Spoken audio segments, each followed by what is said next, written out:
Comienzo a esta tercera mesa que tiene un párrafo como título, se destaca por ser el título más largo, y este título más largo de alguna forma refleja una complicada vocación que teníamos de juntar dos aspectos que nos parecían muy relevantes. Por un lado, todo este problema de la globalización, la mecanización, la automatización, los problemas del mundo del trabajo y todos los desafíos que ponen estas transformaciones a las que estamos enfrentados, que a veces van muy rápido y a veces vamos muy lento. Porque yo me acuerdo que en los años 70 ya, esto fue la Suecia, uno cargaba el tanque de nafta uno mismo poniendo billetes, y aquí todavía tenemos pisteros. Entonces, desde el punto de vista tecnológico, hay soluciones muy viejas que todavía nos negamos a aceptar, y uno podría pensar que en el futuro podría seguir pasando lo mismo. Pero es cierto que estamos ante un cambio tecnológico muy dramático que cambia las condiciones laborales y que cambian las bases de construcción de los estados de bienestar. No es solo el problema de quién trabaja y quién no trabaja, sino además cómo construimos la sociedad de bienestar. Y por otro lado, está todo este otro problema de cómo direccionamos el cambio tecnológico y cómo hacemos un cambio tecnológico que a su vez sea inclusivo y que contribuya a reducir estas enormes tensiones entre el cambio tecnológico, la transformación productiva, los estados de bienestar y el empleo. Entonces, de ese intento de síntesis de esas dos problemáticas quedó este párrafo. Y tenemos a dos invitados a esta mesa. A mí no me gusta mucho ponerme a leer currículums largos. Estamos en la época de internet, cualquiera que pone Martín Hoppenheim va a ver enseguida toda su historia de vida, y lo mismo con Cecilia Tomasini. Muy brevemente, Martín, no sé qué nacionalidad tiene, estoy sumamente confundido, habla como chileno, ¿no? Hace mucho tiempo que vive en Chile, pero yo diría que es un ciudadano del mundo, y es un ciudadano del mundo con raíces en Uruguay. Para los que peinamos caras, si es que todavía peinamos algo, y aquí tengo un viejo jugador de básquetbol que debe recordar que él es sobrino del legendario juez de básquetbol uruguayo Mario Hoppenheim, juez internacional, presidente de la Asociación Mundial de Jueces de Básquet. Impresionante. Y que tiene otras raíces familiares en Uruguay que yo no voy a delatar, eventualmente si él quiere las puede referir.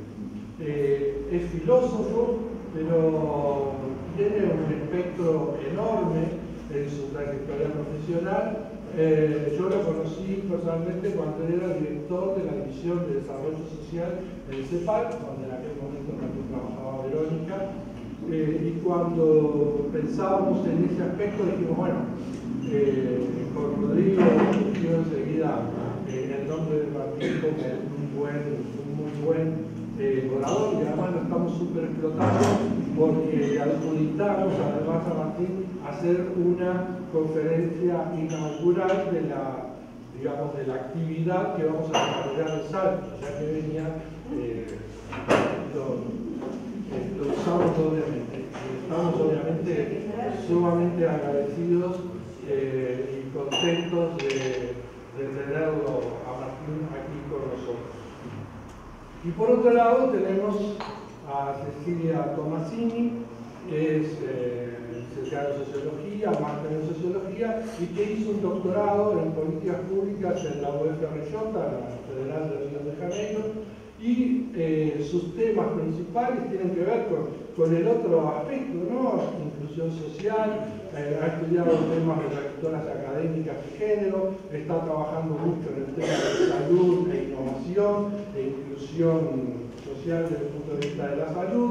Y bueno, creo que también es una disertante muy interesante para lo que queríamos en esta mesa. Y bueno, vamos a ver si logramos entre los dos reducir la longitud de la mesa. Demasiado relacionado al título. Bueno, adelante. Perdón, ¿pueden usar el micrófono? Por el tema de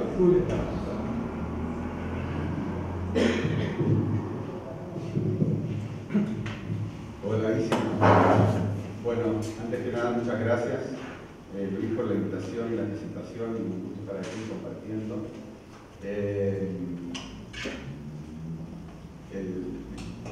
La otra afiliación de parentesco es que un sobrino mío que vive acá tiene un curioso nombre, se llama Arturo de los Caques. Él está en Hopper. El nieto de este juego de Bajes.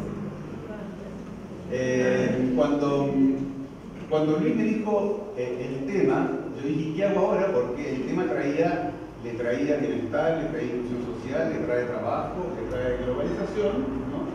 Y eventualmente renta básica universal. Claro. Entonces dije, ¿cuál es el hilo conductor a través del cual puedo enhebrar, ¿no es cierto?, por estas agujas y no morir en el intento? Y eso es lo que voy a tratar de hacer, ¿ya? Y lo voy a tratar de hacer desde la idea, que es una idea nada original, que se viene hablando de ella desde los 80, prácticamente del siglo pasado, que es esta idea del fin, ¿ya?, o el colapso de no del trabajo, pero de la sociedad del trabajo. Y desde allí voy a tratar de remontar a dialogar con inclusión social, globalización, bienestar y finalmente renta básica. A ver si alcanzo a hacer todo eso.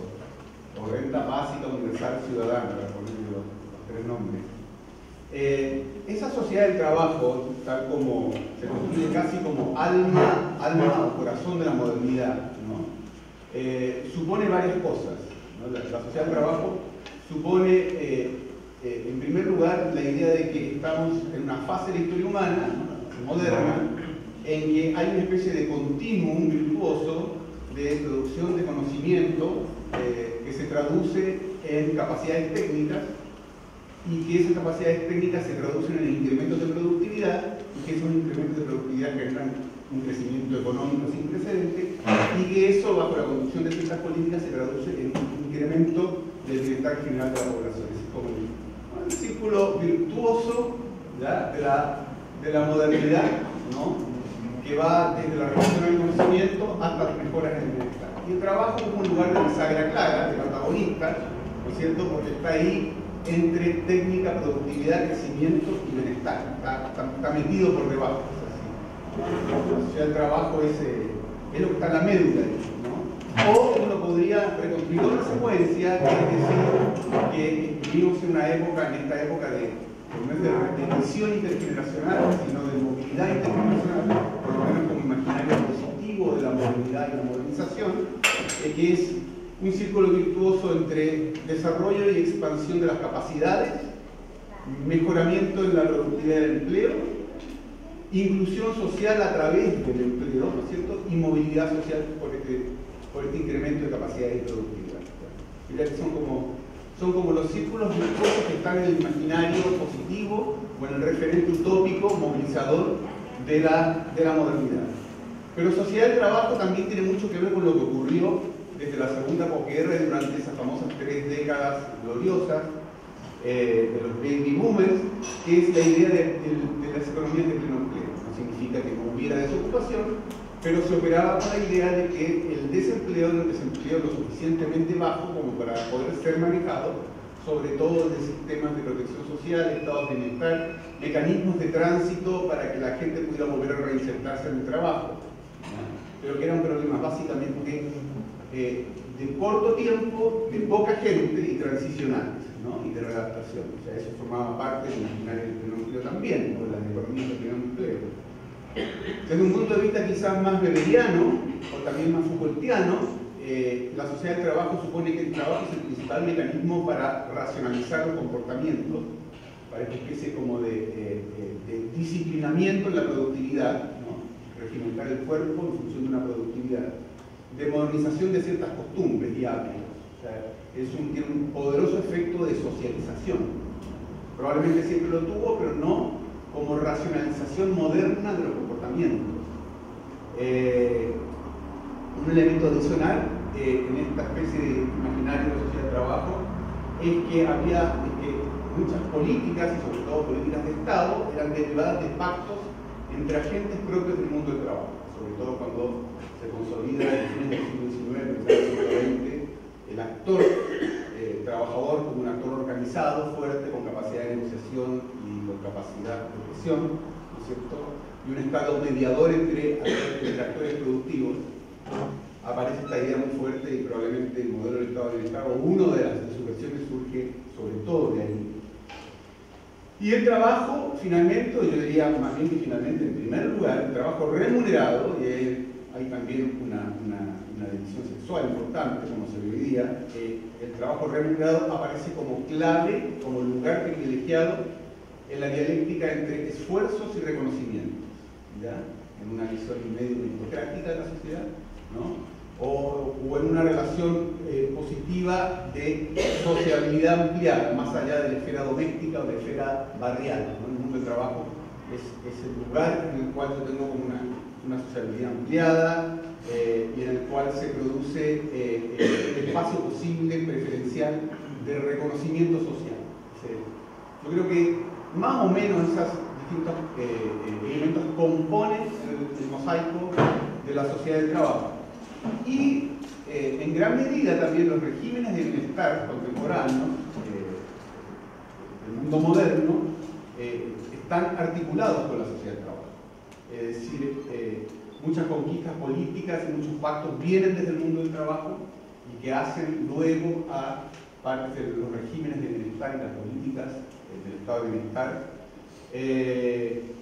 El bienestar supone, sobre todo desde la perspectiva más fuerte del estado de bienestar, una especie de suma positiva, virtuosa, en que por un lado hay políticas de inclusión social, y esas políticas de inclusión social del estado de bienestar tienen un saldo positivo en términos de progreso agregado. Es decir, hay un movimiento del welfare al workfare, que funcionaría. Hay una idea dentro del estado de bienestar, de los regímenes de bienestar, de protección social frente a riesgos transicionales, a trastornos adaptativos y a grupos específicos.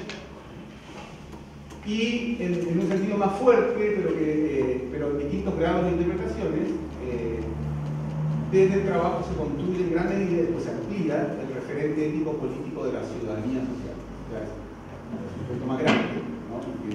que nos va a ocupar más después, en la segunda parte de la presentación. Y el último invitado, probablemente en esto de los regímenes de bienestar, que se olvide que tiene que ver con las demandas de género, alude a las redes de cuidado. Bien, en esto de los regímenes de bienestar, una de las taxonomías o clasificaciones que más se ha usado en los últimos años es la de Spin-Andersen, ¿no? En que divide entre tres regímenes, sobre todo en relación o pensando en el mundo industrializado, en el mundo desarrollado, tres tipos o modelos de regímenes que yo no sé si tienen un valor literal o más bien un valor heurístico, pero bueno, se usa esta clasificación. Un régimen liberal, donde básicamente predomina el mercado como asignador de recursos y en cambio el Estado y la familia, porque esos son los tres componentes del Estado y la familia, cumplirían un rol más bien secundario. Un régimen que él le llama conservador corporativo, pero donde es muy importante la solidaridad familiar, o sea, tiene un componente famílico, pero donde el componente contributivo es muy importante y donde el Estado cumple una función fuerte, en el caso de Francia, Alemania y otros países. Y el régimen que es el régimen que Spin-Andersen lleva en su vida y en su corazón, que es el socialdemócrata, ¿no? Que está fundado más bien en la solidaridad de base universal, donde el principal componente relativo es el Estado como núcleo principal, frente a posiciones más secundarias de la familia y del mercado. Y este sería realmente el verdadero Estado de bienestar, ¿no? El modelo cardinal. Y claro, hay criterios de distinción para estos distintos modelos de bienestar. Uno es la relación público-privada en la protección y la previsión social, el mix de los dos, ¿no? Otro que es muy importante es el grado de desmercantilización de los servicios sociales, la provisión no mercantil, sino por ciudadanía. Otro es qué efectos tiene la certificación social, ¿no? El modelo de bienestar.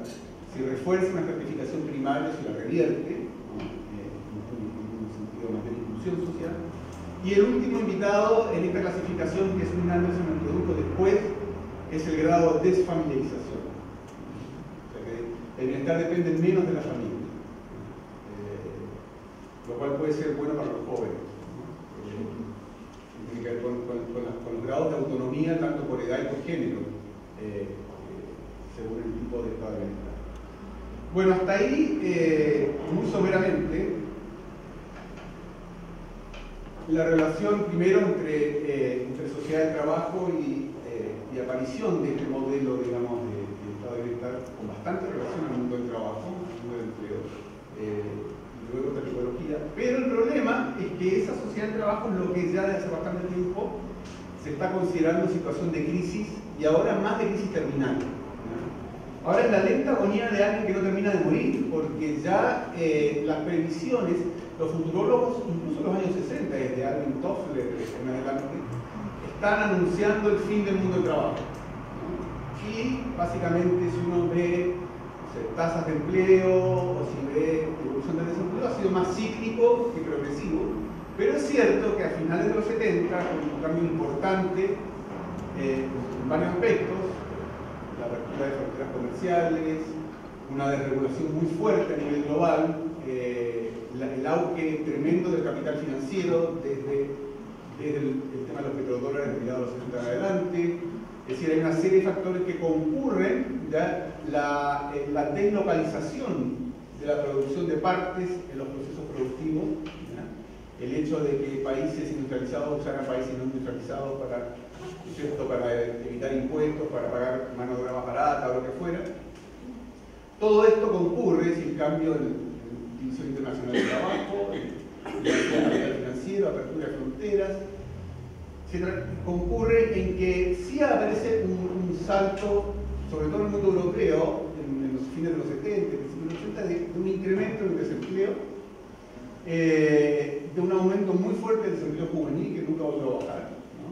Que quedó ahí pegado muy arriba, duplicando y ahora se triplicando el desempleo adulto. Y desde ese momento empiezan esta especie de visión distópica o antiutópica, ¿no? De que la gente de que se nos va a llenar el mundo de paraguas.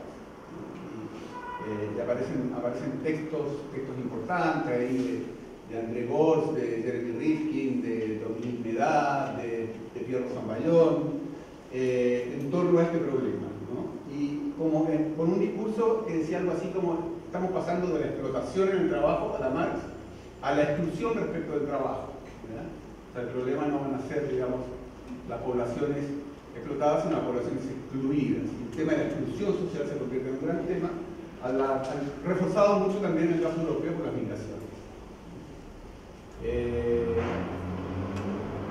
Esta situación, bueno, se instala como discusión, ¿no? Se instala como discusión esta idea, y se instala también como discusión las restricciones crecientes que tiene el estado de bienestar en términos de solvencia, en términos de sostenibilidad futura, para poder sostener un mundo donde no tiene la multiplicidad de pleno empleo. Por lo tanto, no tiene esa inyección de recursos posibles. Por otro lado, por el cambio que se hizo a discusión hoy día con cierto detalle, que es el cambio demográfico, es decir, el cambio de la pirámide de edades, que crece la población dependiente en relación a la población productiva, y una población dependiente envejecida, ¿no? Los niños, que son mucho más caros en términos de jubilación y gasto de salud, ¿no? Y que, ¿de dónde va a salir esa plata? Ese es el otro elemento también que pone en jaque un poco la viabilidad del estado de bienestar. Y ya Habermas lo había dicho en los 70, el propio bienestar que el estado de bienestar promueve a su vez una inflación de expectativas respecto al estado de bienestar, ¿verdad? Y esa inflación de expectativas cada tanto redunda en una crisis de legitimidad, problema de legitimidad. Entonces, por el lado político también encuentra restricciones. Entonces, es mal momento en el sentido de que cuanto más hace falta el estado de bienestar para paliar los costos o las amenazas que puede entrañar el fin de la sociedad del trabajo, es cuando está teniendo más problemas. se produce esta dificultad, una dificultad que en términos de la inclusión social que debiera garantizar, ¿no?, o el trabajo o la protección del estado de bienestar, se ve muy amenazada, se ve puesta en jaque. Hasta ahí estamos, digamos. Bueno, después voy a entrar en la perspectiva latinoamericana que tiene sus detalles y sus bemoles. Esta es una discusión muy europea, si se quiere, con una cierta irradiación cosmopolita.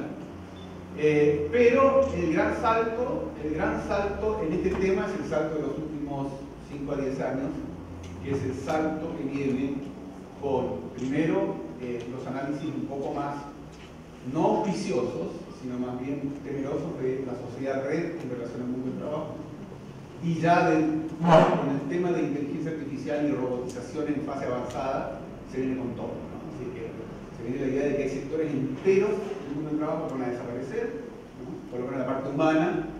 Se viene la idea de que realmente la capacidad de generar empleo o la insuficiencia en la dinámica en la generación de empleo no es solo por un tema económico, sino por un tema de patrón productivo, que se hace muy prescindible una parte importante de la energía humana, incluso de la inteligencia humana, porque antes siempre se decía, bueno, sustitución de trabajo manual por trabajo intelectual, de trabajo industrial por trabajo de servicios, pero ahora resulta que hasta la inteligencia humana, ¿no es cierto?, en el mundo productivo aparece como sustituible. Esto que parece ciencia ficción, realmente no es tan ciencia ficción, está a la vuelta de la esquina en algunas partes.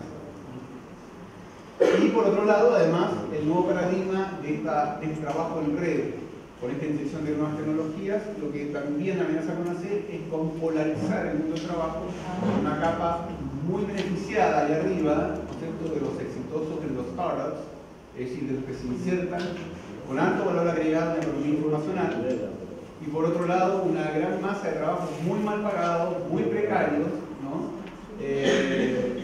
muy atomizados, además que no están ni sindicalizados ni nada, y con muy pocas posibilidades de tener movilidad social ascendente. Es como la distopía, la parte negativa, la parte de la visión apocalíptica de ese escenario de trabajo. Creo que no es tan así, pero bueno, importa destacarlo. Es decir, no solo son nuevas tecnologías, sino que son nuevos modelos organizacionales, o como les gusta llamar ahora, nuevos modelos de negocios,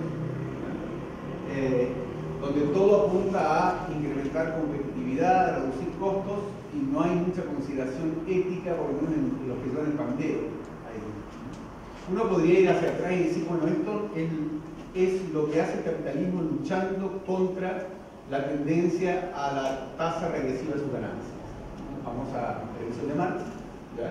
¿Y qué hace? Hace lo que puede, ¿no? Entonces, utiliza las migraciones como mano de obra barata, o relocaliza afuera, o ahora incorpora tecnologías que permiten hacer cosas con muy bajo costo y prescindiendo en gran medida del trabajo humano, ¿ya?, para paliar la tasa regresiva de ganancias. Hasta se podría pensar macrohistóricamente en esos términos, pero como resultado concreto, bueno, mucha precarización, mucha discontinuidad en el trabajo, mucha reestratificación regresiva del trabajo. Y ahí nos faltan los autores que son muy lúcidos en la crítica, no tanto en la propuesta, ¿no?, como Richard Sennett, su libro La corrosión del carácter, o la nueva cultura del capitalismo, o como Bauman con el tema de la economía líquida y de los costos colaterales del nuevo modelo, como André Gors o como Lanins, ya vienen como planteando esto. América Latina tiene su especificidad, por supuesto, nada más que de manera muy rápida. La primera es la informalidad laboral. La informalidad laboral, que uno le podría llamar la funcionalidad de lo disfuncional, porque claro, hay países con 50 o 55% informales que permiten que el desempleo sea bajo, ¿ya?, pero al mismo tiempo permiten contratar a bajo costo, producen lo que ya Raúl Preuss hace miles de años llamaba la competencia regresiva de salarios, es decir, colocan un polo, ¿cierto?, de bajos ingresos que hace que incluso los formales, ¿cierto?, tengan un chupón hacia abajo, pero llenan un vacío, ¿no? Por otro lado, América Latina, y eso la CEPAL lo ve desde, creo que fue el primero que planteó el término de heterogeneidad estructural, es decir, vivimos en un mundo que ya se habló hoy día también, cuyas economías son de capacidad productiva muy diversas, y donde hay una tendencia a que la mayor cantidad de gente que está en el mundo del trabajo está concentrada en empleos de baja productividad. Autoempleos, pequeñas empresas, microempresas, informalidad, y que por lo tanto cortan un pedazo muy chico del PIB, pero son el grueso de la fuerza de trabajo. Es decir, una especie de pirámide invertida en ese sentido. Y que además todo esto genera muchos problemas de vulnerabilidad social, pero con sistemas de protección social que históricamente han sido débiles, insuficientes, que ha habido algunos avances en los últimos años, cierto, en algunos países, Uruguay es un caso, por ejemplo, pero que tradicionalmente y en muchos países son débiles. Como también es débil el actor trabajo cuando la población activa está tan fragmentada, está tan dispersa, ¿no? Entonces, es como que lo hubiera sobremojado, ¿no? Si a esto se agrega el hecho, digamos, de que la nueva era, ¿no?, del sistema productivo es una era bastante parca en generación de puestos de trabajo, ¿no?, tiende más bien a la sustitución del trabajo. El panorama no sería muy auspicioso visto en esta perspectiva como macrohistórica. Este es como... además hay un elemento que tiene que ver con la globalización, que es que nunca como antes, en la historia humana, es tan rápido el salto del desarrollo del conocimiento a su traducción técnica, a su incorporación a los sistemas productivos y a su difusión en el mundo. Si todo esto transcurre a mucha velocidad, cierto que no transcurre de manera homogénea, pero hay una tendencia a la estandarización fuerte con la globalización, y eso significa, digamos, que esto no es algo que va a ocurrir en uno o dos países, lo que está ocurriendo, sino que tiene hoy día como propiedad de la globalización, por la facilidad que hay para eso, ¿no?, de tener una difusión rápida, sobre todo a nivel de la gran empresa. Entonces, esta es una situación que uno dice, bueno, el estado de bienestar sería más urgente que nunca. Primero, más urgente que nunca para traducir los cambios técnicos y los cambios organizacionales en un aumento general del bienestar. Aquí hay una ironía de la historia. Es una lámina que viene después, pero creo que me permite decirlo ahora. La ironía de la historia es que ya desde con la revolución industrial o poco después nace la utopía futurista de que lo que se viene es finalmente superar el reino de la escasez, lo decía Marx, ¿no?, lo decía también el profesor, y con la industria sustituir el esfuerzo humano por el trabajo de las máquinas o la energía no humana. Es decir, que la utopía protoindustrial que atraviesa la modernidad es una utopía según la cual el desarrollo técnico, gracias al avance del conocimiento, va a permitir un nivel de producción por un lado y una automatización de la producción por el otro, que los seres humanos van a poder trabajar mucho menos y vivir mucho mejor. Es como la utopía industrial, que está a la base, ¿ya?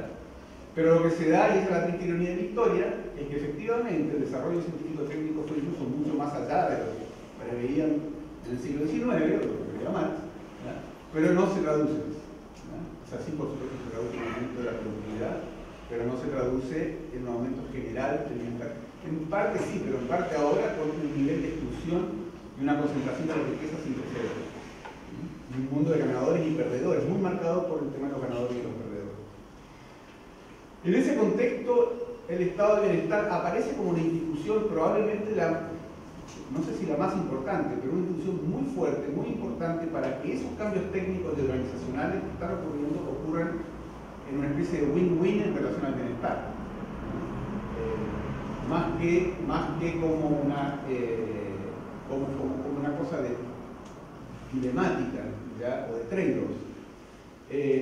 Para eso, uno de los principios básicos, y yo creo que ahí es donde está una de las disputas centrales a nivel de política, es la capacidad que pueda tener ese estado o ese régimen de bienestar para disociar progresivamente, y esta es la frase del escándalo, para disociar progresivamente el bienestar de la remuneración del trabajo.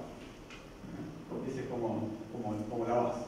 Sobre todo más porque quiebra una especie como de sentido común instalado en el mundo liberal, en la tradición liberal, que es la tradición meritocrática, ¿no? Es decir, que la retribución es proporcional al aporte. Ese estado de bienestar es necesario además para coordinar un momento de transición muy fuerte en el cambio de paradigma productivo y de cambio no solo de paradigma productivo, de paradigma de socialización. Las revoluciones en el mundo también de la comunicación. Es indispensable para gestionar riesgos que ahora son riesgos globales pero con consecuencias nacionales, ¿verdad?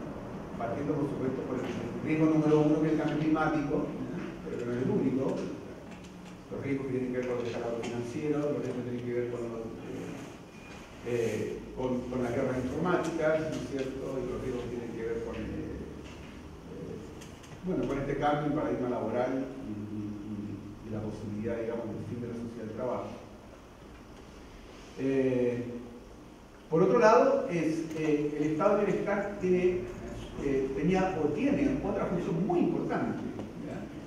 Sobre todo en regímenes de carácter universalista en las prestaciones, es decir, que reconocen al ciudadano o a la ciudadana, ¿ya? Que por derecho propio tiene acceso a ciertas prestaciones, en ese sentido de una vocación universal, y que es lograr construir un principio de adhesión y cohesión social interna, ¿ya? En base a este principio de ciudadanía universal. Y que esto sufriría un efecto de círculo vicioso, virtuoso, perdón. Es decir, porque el sentido de pertenencia que da la cohesión, ¿ya? El sentido de pertenencia que da el sentirse ciudadano social, ¿ya? Plenamente titular de estos derechos, es lo que también genera la disposición, ¿ya? A aportar a una comunidad. La disposición a relacionarse con una comunidad desde el punto de vista solidario. Que parece muy importante frente a este mundo que se quiere como un mundo muy de ganadores y perdedores. Entonces, esa cohesión social es fuente de legitimidad política, ¿ya? Para un estado de bienestar activo, ¿no? Fuerte en la fiscalidad, que es la parte que más duele. Una fiscalidad con real capacidad redistributiva frente a una distribución primaria y que puede ser cada vez más regresiva. Ahora, el problema es que ese estado de bienestar está bombardeado, está también más cuestionado que nunca, ¿ya? Los ganadores de la globalización no son amigos del estado de bienestar, obviamente, y se las han enredado bastante bien para construir o para intentar construir una hegemonía ideológica, que en algún momento lo lograron, que plasma en una cultura, que tratan de construir un sentido común que no va con el estado de bienestar, sino que va con la idea, digamos, del mérito propio, del individualismo, de la plena legitimidad que tiene cada cual en buscar el progreso para sí mismo, ¿no es cierto? De poca adhesión a causas comunes o colectivas, y es toda una cultura que no es propicia, ¿no es cierto?, para un régimen de bienestar estilo el que le gusta a Spinanti. Y está ese cambio cultural, o sea, un cambio cultural donde confluye, me voy a poner un poquito ideológico en esto, pero no importa, confluye el neoliberalismo con posmodernidad o modernidad perdida, ¿no? En el sentido de un modelo económico o de un modelo de sujeto, ¿no? De sujeto que algunos han llamado el narcisismo posmoderno, o renuente al compromiso, o desafectado respecto a la sociedad, en fin, ¿no? Y por otro lado, el universalismo propio del estado de bienestar, ¿cierto?, que no hace distinción a la hora de considerar a todos ciudadanos, genera algunas fobias. Por ejemplo, genera fobias antimigratorias, ¿ya? Cuando el ciudadano del lugar está compartiendo en una cola para recibir una prestación con un migrante recién llegado, ¿no? Genera fobias migratorias. Genera conflictos intergeneracionales, cuando las generaciones productivas tienen que hacer un esfuerzo tremendo y creciente para sostener a las generaciones envejecidas independientes que consumen gran parte de los gastos, ¿no? Generan crisis de financiamiento y por lo tanto pugnas distributivas por ver cómo se asignan los gastos de ciudad. Entonces, es una situación compleja en ese sentido, y en esa situación compleja yo diría que, para resumir, tenemos entonces el fin de la sociedad del trabajo con esta extrema debilidad en las perspectivas de inclusión y con una tendencia a la concentración y a la producción de riqueza. Le hace el libro de Piketty hace un par de 4 años. Tenemos soluciones que son, podríamos llamarlas espurias, para usar un término cepalino, para solucionar el problema de las tasas decrecientes de ganancia del capital, que tienen que ver precisamente con reorganizar el trabajo de una manera muy dura. Tenemos que, por otro lado, las nuevas tecnologías, ¿no? Y a su vez también un cierto imaginario global en torno a los derechos humanos, que antes no había, una valorización de la democracia que, bueno, va y viene, pero que es más fuerte de lo que fue históricamente, bueno, ahora con un giro medio complicado, ¿verdad? Pero uno diría, bueno, pero ¿cómo hacemos para inclinar la balanza hacia el destino utópico y no el destino distópico de la modernidad? ¿Ya? Es decir, que todo esto, los valores de la secularización y los valores de la razón, ya realmente permitan promover mayor agencia, mayor autonomía, mayor bienestar, que la sociedad del conocimiento surta un efecto, digamos, realmente de distribución de capacidades, de oportunidades. Ese es como el punto. Y ahí quería llegar a ese punto, ¿no? A ese punto donde por un lado el estado de bienestar es más necesario que nunca para inclinar la balanza positivamente en un momento del fin de la sociedad del trabajo, pero por otro lado enfrenta serios problemas de legitimidad.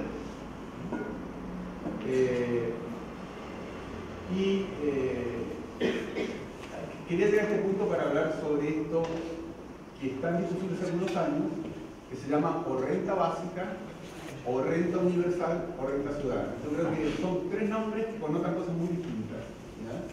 Renta básica, renta universal, o renta ciudadana. Pero en este contexto macrohistórico es el contexto del que esto surge. Probablemente algo tiene que ver con disociar, para algunos, para otros no, disociar, ¿ya?, el bienestar de la inserción productiva. Lo cual produce mucho ruido, ¿ya? Produce mucho ruido, pero voy a jugar a tomarlo como un hito en esa dirección. Y en eso, la renta básica universal ciudadana, que utiliza el otro adjetivo, tiene un componente práctico, ¿ya?, que realmente el componente práctico es paliar urgencias, es paliar carencias, es lograr, digamos, que la gente sobreviva a un cierto umbral. Tiene que ver con ese umbral que puede variar probablemente en el desarrollo de un país y otro. Tiene un componente político, que es generar sentido de comunidad, o más que nada generar legitimidad. Yo diría que el sentido de comunidad es más que un componente simbólico.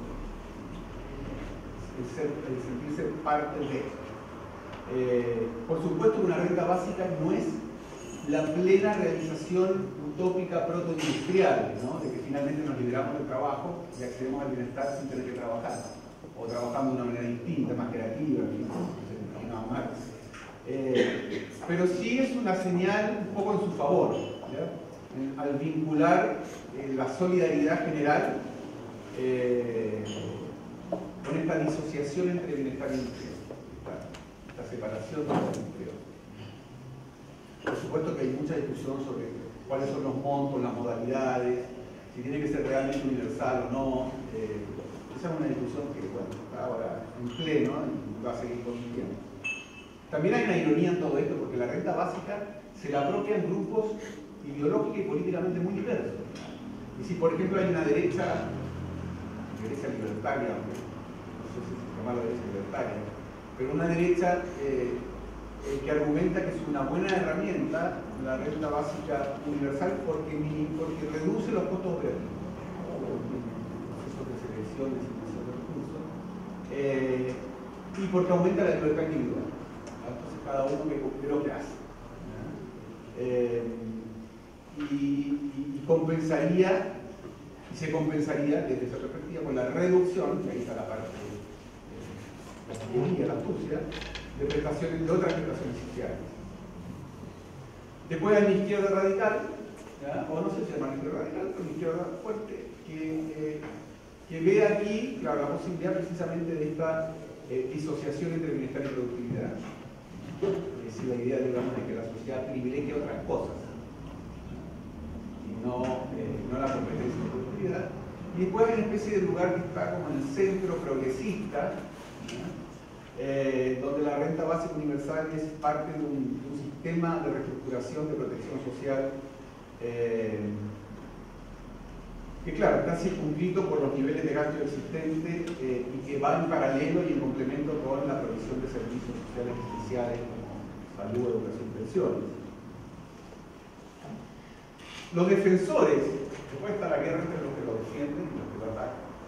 Los defensores son como una serie de argumentos, como ya lo puse a revisar, más o menos estilizados, de quienes defienden y quienes atacan esta idea de renta básica, universal, ciudadana. A mí lo que más me gusta como término es renta ciudadana, por las connotaciones que tiene. Y los argumentos de los defensores, bueno, son que mejoran la situación de grupos con bajos ingresos,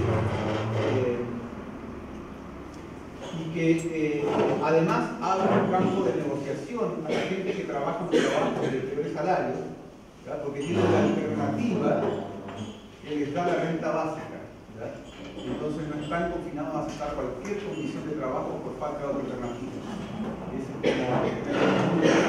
como empodera dentro del mundo del trabajo a poder negociar en mejores condiciones el hecho de poder tener además, ¿no es cierto?, el recurso último de la renta ciudadana. Y por lo tanto también aumentaría en términos relativos el salario de los trabajos más ingratos. Por otro lado, y esto también es una visión medio como Foucaultiana, se evita cuando no, como siendo transferencias no condicionadas, transferencias condicionadas, se evitaría reforzar la idea de la vigilancia y el control sobre los desocupados, porque es una renta incondicional, no importa. Y luego, digamos, si uno está trabajando y tiene una renta básica, eso previene un poco contra moverse hacia la informalidad o la ilegalidad del trabajo, es decir, hacia formas de trabajo que burlen los costos en seguridad social y en educación. Creo que tiene un complemento y refuerzo esa renta básica. Por otro lado, también se arguye que el colchón de la renta básica da un piso en que mitiga el riesgo del autoempleo y del emprendimiento. Yo no sé si esto es bueno o malo, pero es una de las cosas que se argumentan también.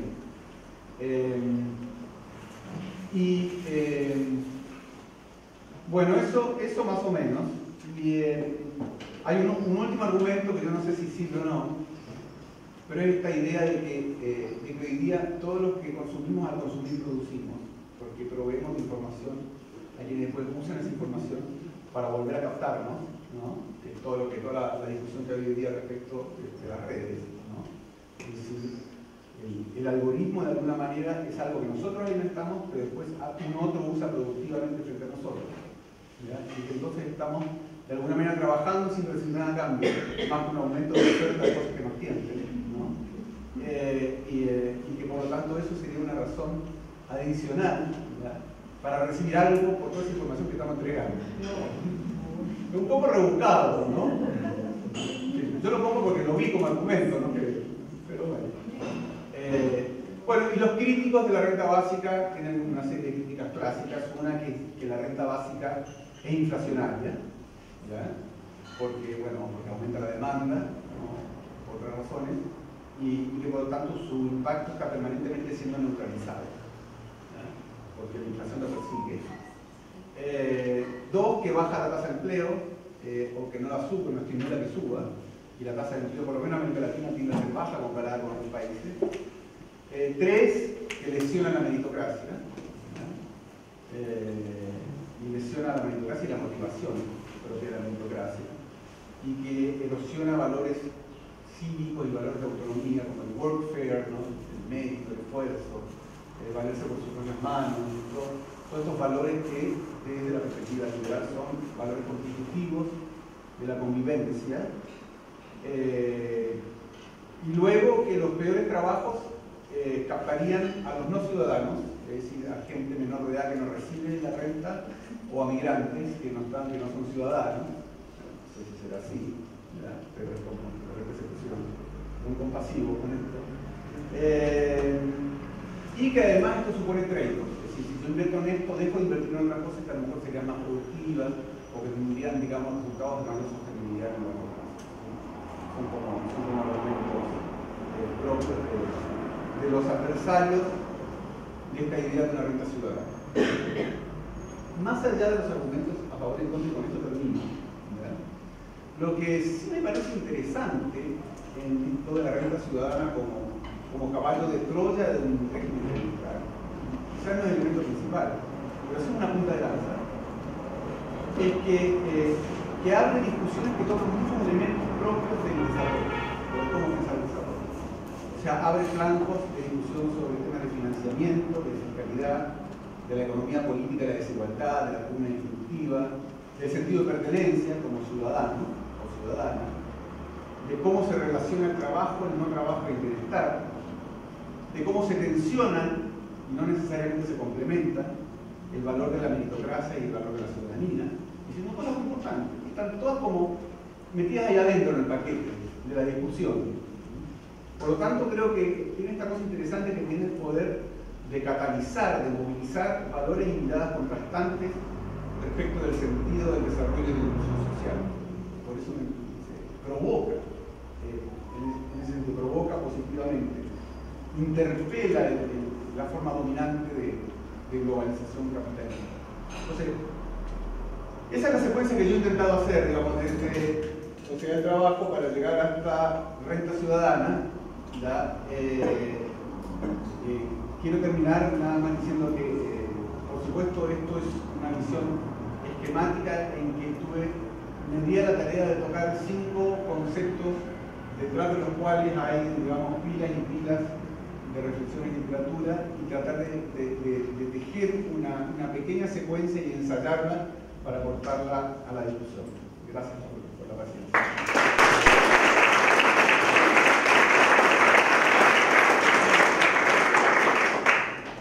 Bueno, siento que Martín interpretó perfectamente el espíritu que teníamos. Supongo que habrá algunas preguntas, comentarios. Ahora.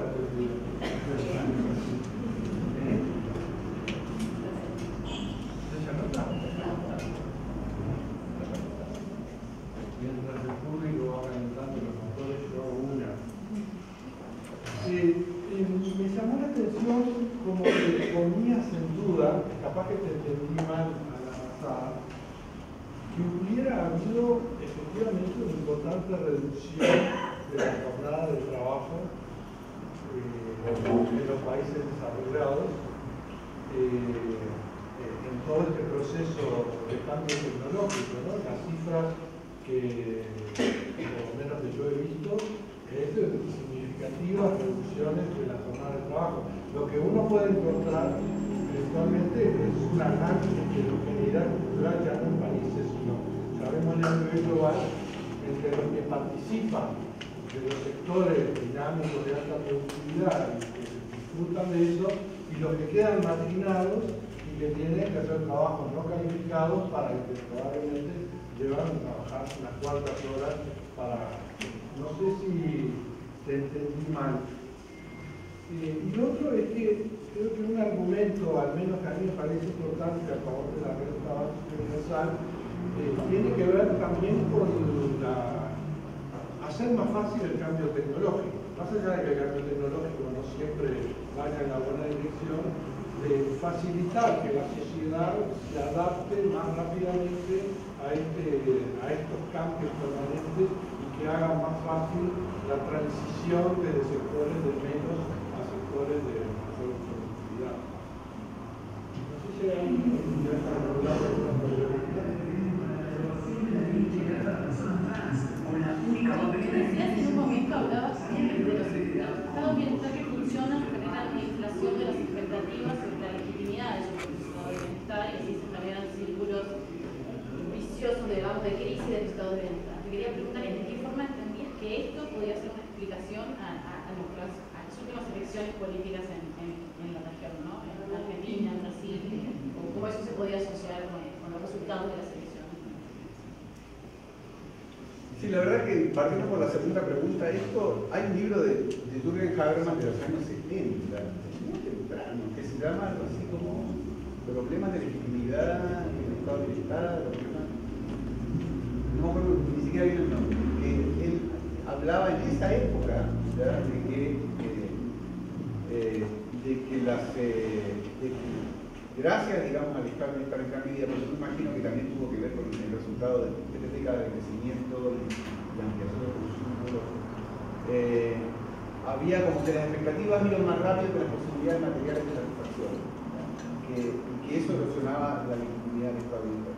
Yo no estoy muy seguro, ¿ya? Yo lo digo con cierta reserva como una de las cosas que podría erosionar la legitimidad del Estado militar,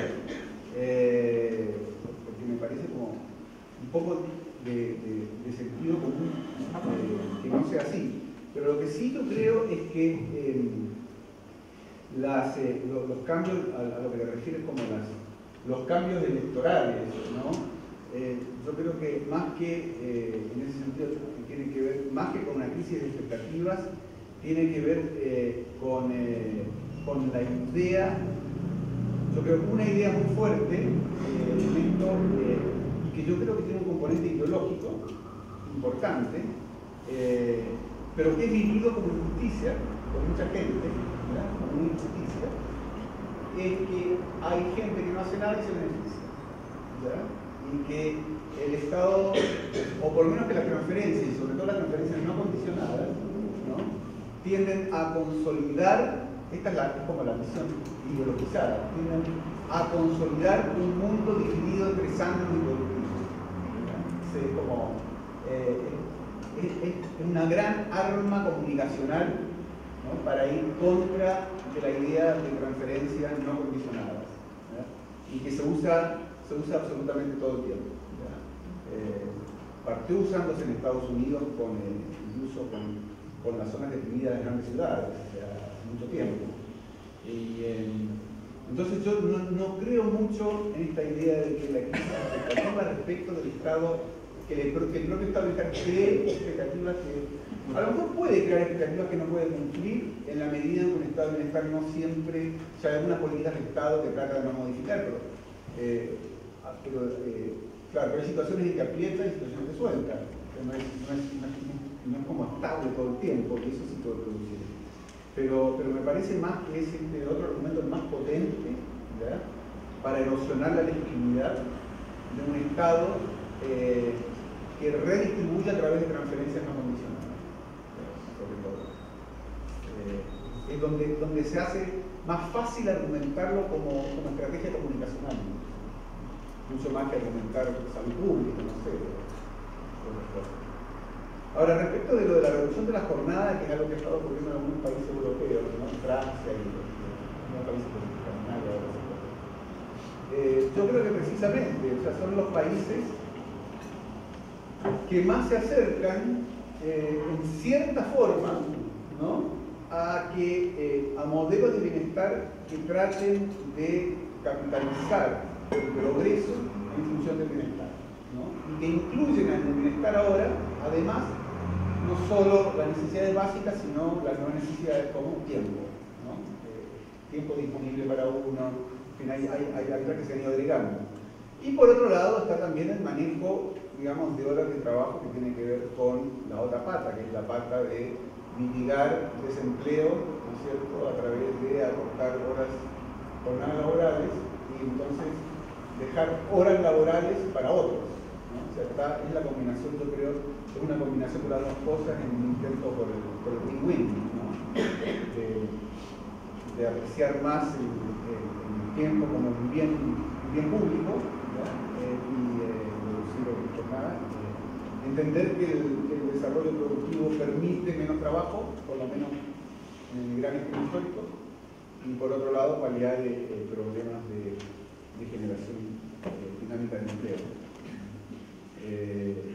Y lo de la renta universal como adaptación al cambio tecnológico, yo creo que esa es una de las funciones que siempre cumple, una de las funciones que cumple la protección social, que es ir de salvaguarda en las transiciones críticas, ¿no? de reconversión productiva. Siempre queda gente tirada a la vera del camino o se tiene que recapacitar o hay que ver qué se hace. Entonces, me parece que esa, claro, no la mencioné, pero por supuesto, es uno de los puntos de los argumentos centrales para la renta universal. Ahora, ¿por qué renta universal? Ese es el tema, ¿no? Porque se entendería que fuera una renta para aquellos que, por ejemplo, bueno, un seguro de desempleo. Es como que sería más proactiva, digamos, ¿no? Eso es lo que ha existido siempre, pero aquí se lo ve como una plataforma más, no solo para los damnificados, sino como una cosa de la sociedad. ¿Alguna otra pregunta?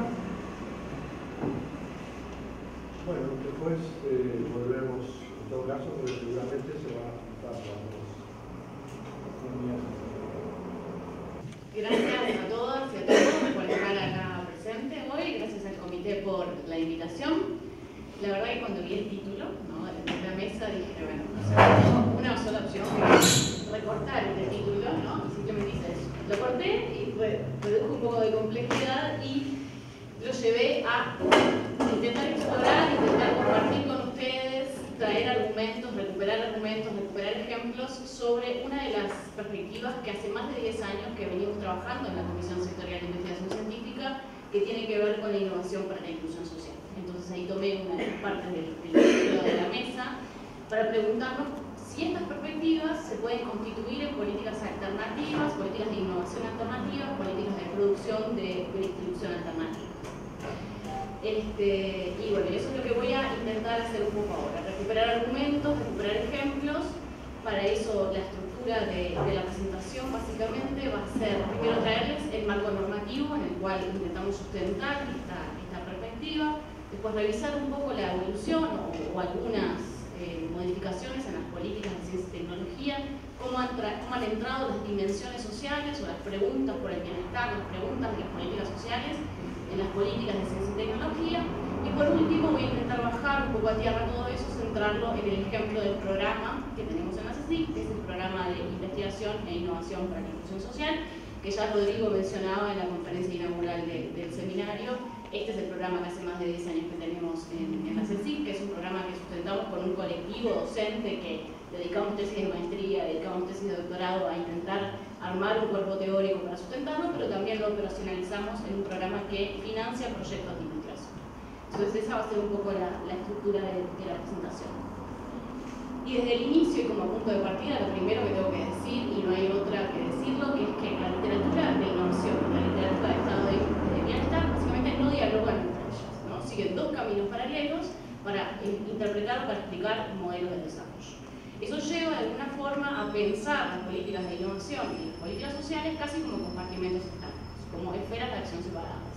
Por un lado tenemos a la innovación con todas estas cosas de competitividad, de productividad, de emprendedurismo, reducción de riesgo, y por otro lado tenemos políticas sociales que fueron súper desarrolladas ahora, que apuntan a tener impactos en dimensiones sociales. Eso es pensado así a pesar de que sabemos y que hay evidencias suficientes para entender que tienen impactos, o sea, que los impactos de unas se dan sobre las otras, impactos positivos y negativos de unas sobre las otras. Por poner ejemplos genéricos, varios ya fueron dados, por poner ejemplos genéricos, cambios técnicos promovidos explícitamente por políticas de innovación que terminan generando impactos positivos en salud o que terminan generando impactos negativos en desempleo, por ejemplo. O impactos de políticas sociales sobre sistemas productivos o sobre procesos de innovación a través de generar o sustentar capacidades, etc. Por poner algunos ejemplos. Cuando vamos a la literatura de innovación, sobre todo la literatura de economía de innovación, lo que encontramos es básicamente una subordinación de cómo se entienden las políticas sociales en al menos dos sentidos. En un sentido ex ante al cambio técnico, a los procesos de innovación, para sustentar básicamente, para generar las condiciones de base por las cuales se sustentarían procesos productivos de innovación, generar condiciones de salud, generar condiciones educativas. Pueden ser universales o pueden ser focalizadas en proyectos de desarrollo específicos, enfocados en determinados sectores, sectores industriales, sectores urbanos, etc.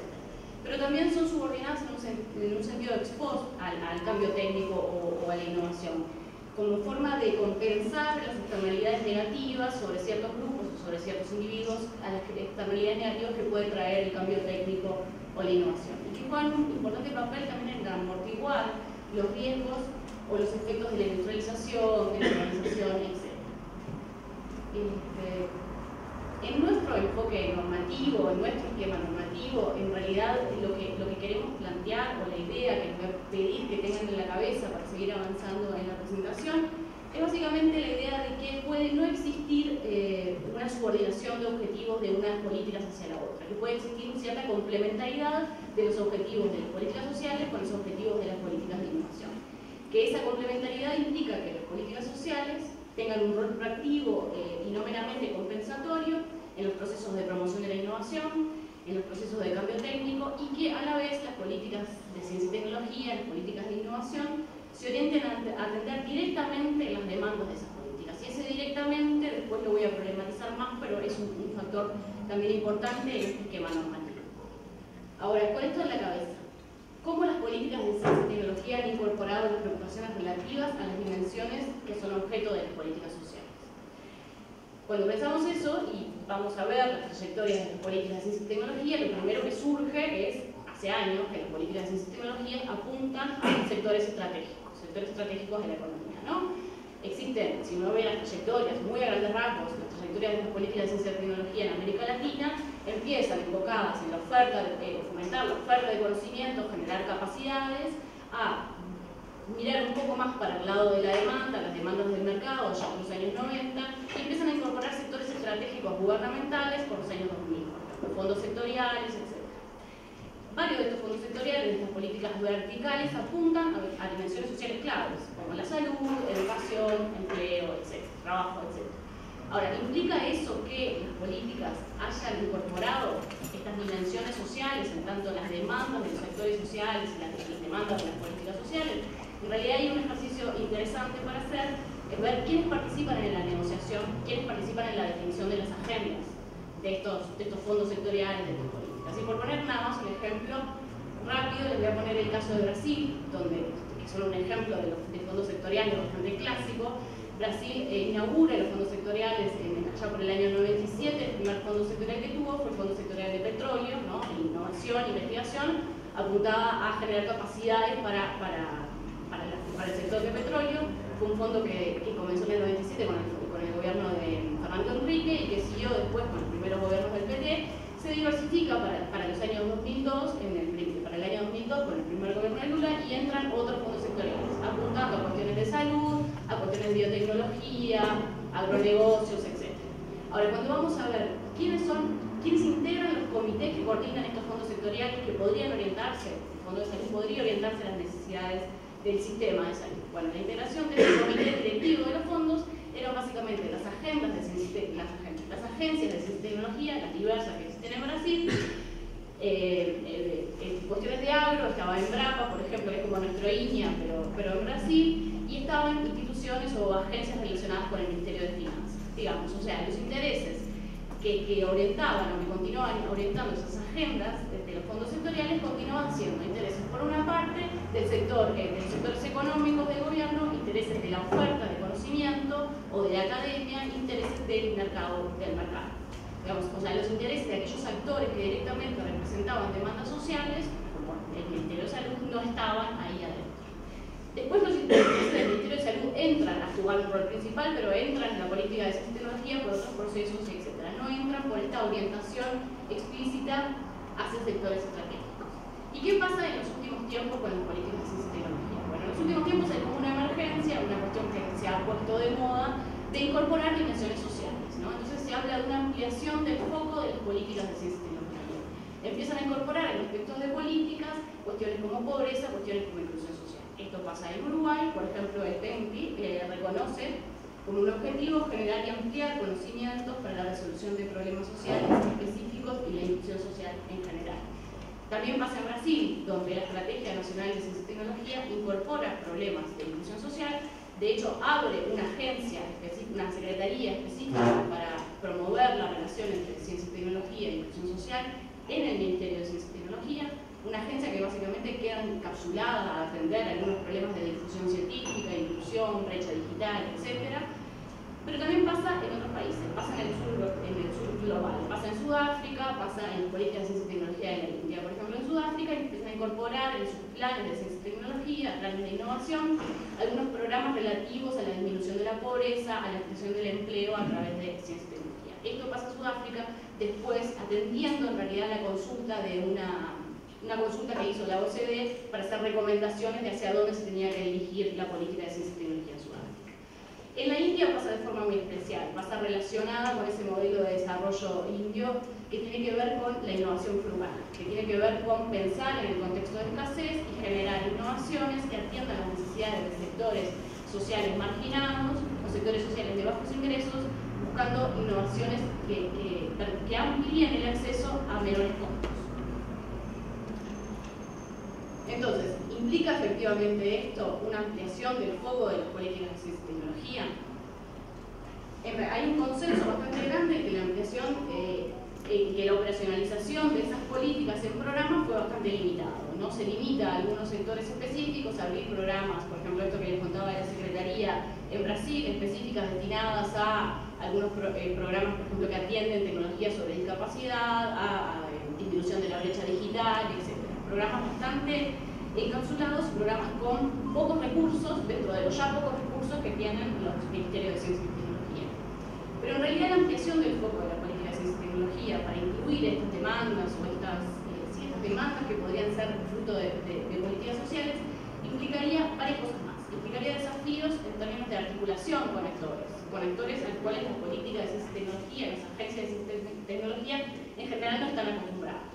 Implicaría también arreglos institucionales nuevos y formas de gobernanza más complejas. Traigo más actores con intereses, necesito generar una estructura de gobernanza más compleja. En esos términos, entonces, tanto la incorporación de sectores estratégicos que les contaba al inicio, como estos nuevos focos sobre pobreza o inclusión social, no han implicado necesariamente sentar a la mesa a estos actores gubernamentales, no han implicado una redefinición de la orientación de las políticas de ciencia y tecnología hacia demanda social. Ahora, todo esto pasa, en el plano de las políticas, también por influencia de la emergencia de nuevas perspectivas. En los últimos años hemos sido testigos y han surgido varios enfoques que apuntan como en esta dirección, ¿no? Enfoques de innovación social, innovación inclusiva, innovación para el desarrollo inclusivo, innovación para la inclusión social, etc. Todos estos enfoques se presentan como siendo una alternativa para modelos de desarrollo. Una alternativa que básicamente lo que dice es que los enfoques de innovación excesivamente concentrados en dimensiones económicas se han olvidado de incluir ciertos aspectos sociales del desarrollo, entonces nosotros tenemos la solución. Lo que tienen por detrás estos enfoques, estas diferentes versiones, son ideas muy distintas de qué es el desarrollo, de qué es la inclusión social y sobre todo de qué tipo de conocimiento es necesario o qué tipo de conocimiento se puede aplicar para generar procesos de inclusión social. Tienen básicamente respuestas muy diferentes a esta pregunta, a la pregunta de cuáles son las vías privilegiadas para movilizar procesos de producción y difusión de innovaciones para atender demandas de sectores sociales. Si bien hay una diversidad de enfoques muy grandes, si los ponemos en perspectiva y marcamos un polo, digamos, tenemos un grupo de enfoques que podemos llamar promercado. Básicamente, estos enfoques lo que dicen es que las innovaciones inclusivas son un medio por el cual podemos desarrollar nuevos bienes o nuevos servicios para los millones de personas que están bajo la línea de pobreza. Entonces, básicamente, lo que tenemos que hacer es identificar y desbloquear los desajustes entre los objetivos de maximización de las empresas y las necesidades de consumo de estos sectores de la población. Estos enfoques prácticamente lo que hacen es, hay ejemplos, por ejemplo, de teléfonos de bajo costo o transporte de bajo costo. Son cuestiones que plantean la inclusión a través del consumo de ciertos bienes o la ampliación del acceso de ciertos bienes, donde el énfasis está en que el mercado tiene un poder de difusión que alcanza a estas poblaciones específicas. Por el otro lado, en el otro extremo, tenemos los enfoques que podemos llamar pro-comunidades. Estos nombres que los puse ahora son para ejemplificar simplemente estos polos. En este caso, la orientación dominante es la búsqueda de formas alternativas de producción de innovaciones dirigidas por los propios sectores. El énfasis está en el talento local, o sea, tiene un énfasis grande en el conocimiento indígena, el conocimiento tradicional. Algunos de estos enfoques incorporan el conocimiento científico, otros simplemente lo dejan de lado. Varios de estos enfoques como que niegan la idea de transferencia tecnológica y los principales resultados de estos procesos de innovación son productos que satisfacen necesidades locales, necesidades de comunidades, a veces aparatos fácilmente operables, de bajo costo y de fácil transporte, por ejemplo, adaptaciones de tecnologías para cultivos, para riego, para consumo de agua en general, etc. ¿Qué es lo que pasa con esto? Que el debate sobre, básicamente como la conclusión, es que si miramos este espectro polar y cómo los diferentes enfoques se están aglutinando en este debate, lo que se deja de lado es la orientación o la reorientación de la innovación hacia dimensiones sociales del desarrollo. Lo que no se está dando es este debate en relación justamente a la ampliación del estado de bienestar, al papel de las políticas sociales o de las políticas públicas como motores de vinculación entre las necesidades de las políticas sociales y las políticas de innovación. Y estas observaciones caben también para muchas de las recomendaciones que organismos internacionales están haciendo en la materia. Por ejemplo, en el 2013 la OECD lanzó un informe preparatorio sobre innovación para la inclusión social, donde en varias páginas de recomendaciones el papel de las políticas sociales, el papel de las políticas públicas como mecanismo de redistribución de los beneficios de la ciencia y la tecnología no está básicamente presente, no está en discusión.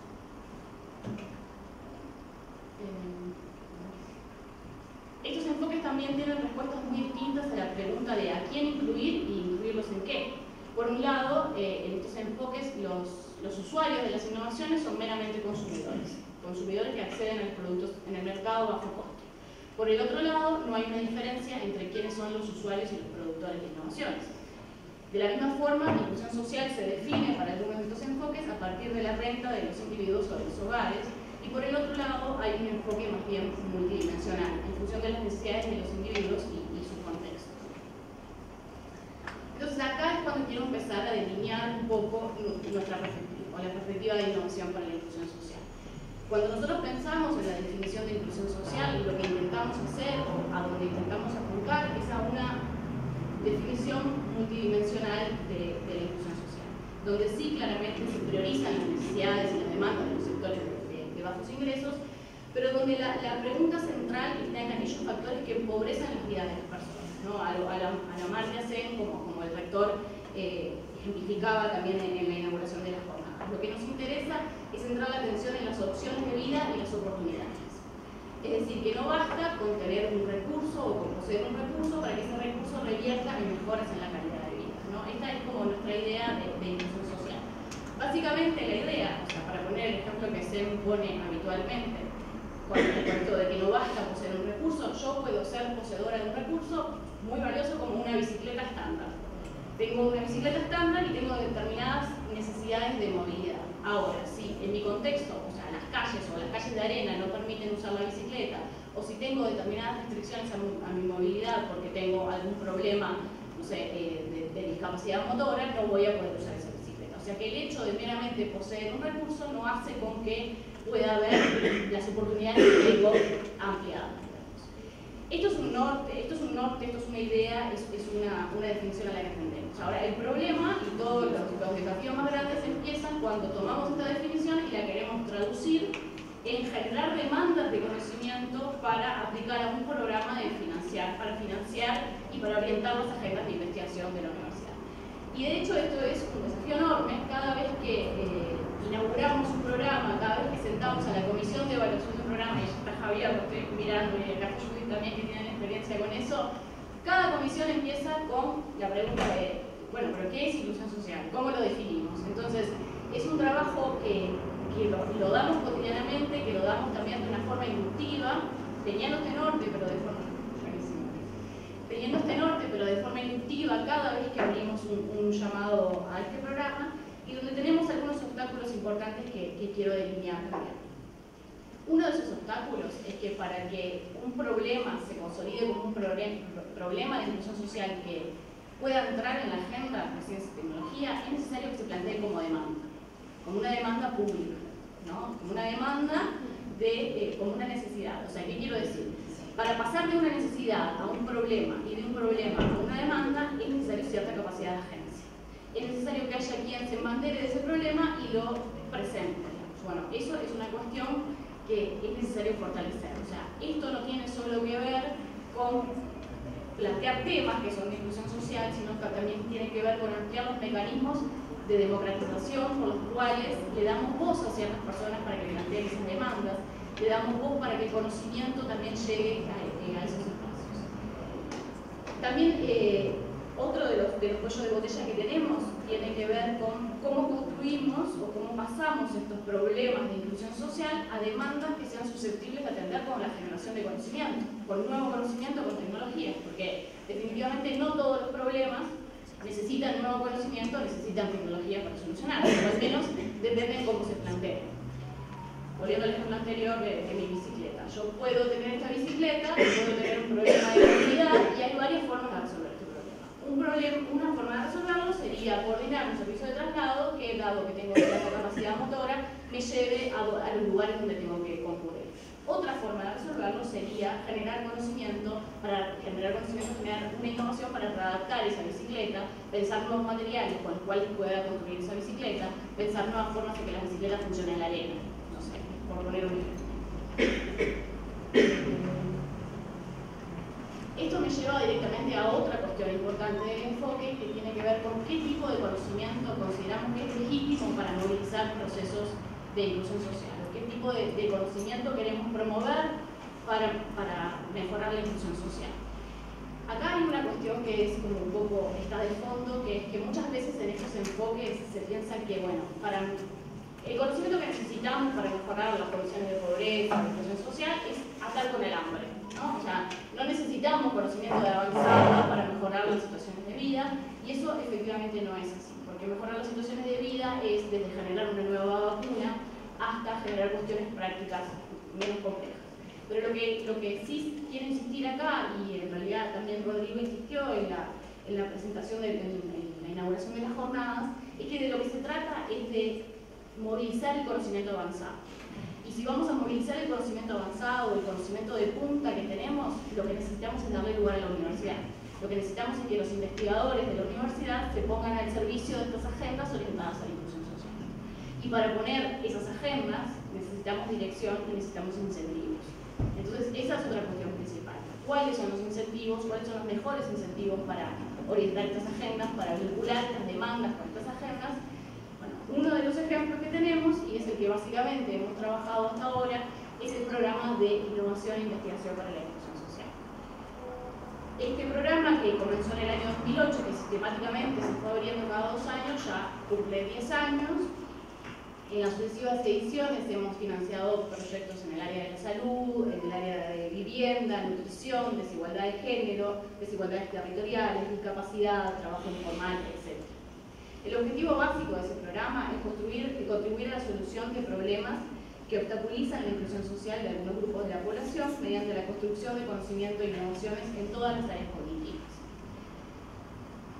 Con esa idea, y a partir de reformular muchísimas veces y en las sucesivas ediciones las bases o los criterios de llamado, porque no es fácil la traducción de todo esto, no es fácil la articulación de todos estos niveles, yo les traje acá un esquema que desarrollamos hace poco en 5 dimensiones sobre cómo podríamos entender este programa.